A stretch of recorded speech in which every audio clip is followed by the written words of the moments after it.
mecanizzata in diretta dal Paralido di Valdagno. Buonasera da Domenico Tomba. Seconda giornata del 103esimo campionato di Serie 1 di hockey pitch. Quando prima vi parlavo di esperienza è proprio questa roba qua.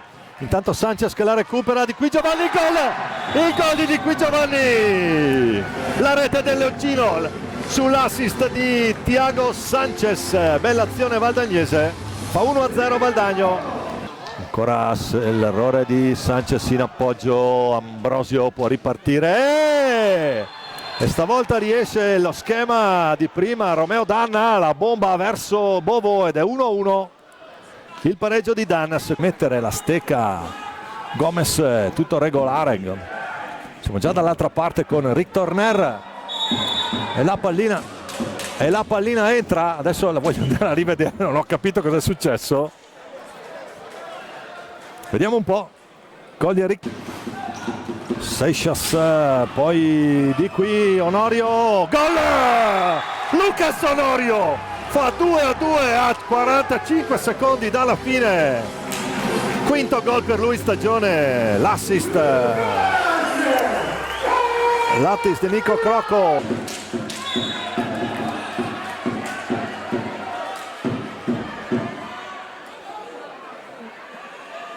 C'è cartellino giallo e fallo di squadra. Avrà 5 secondi a disposizione da regolamento.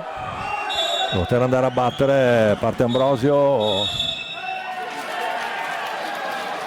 chiude tutto Gomez, Cinquini, Elia Cinquini trova una conclusione angolata lì sull'altro palo, rasoiata a mezza altezza, niente da fare per Bobo.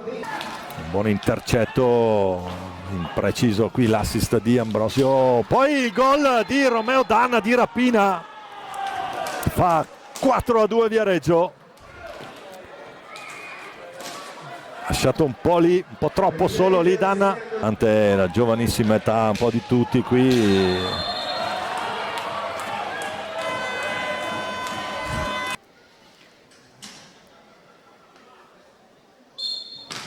E il gol di Lucas Onorio che fa 4-3 Valdagno. 16. Attenzione qui la velocità di Ambrosio, troppo facile per Federico Ambrosio, che poi si potrebbe evitare magari da campione qual è di superiorità numerica. E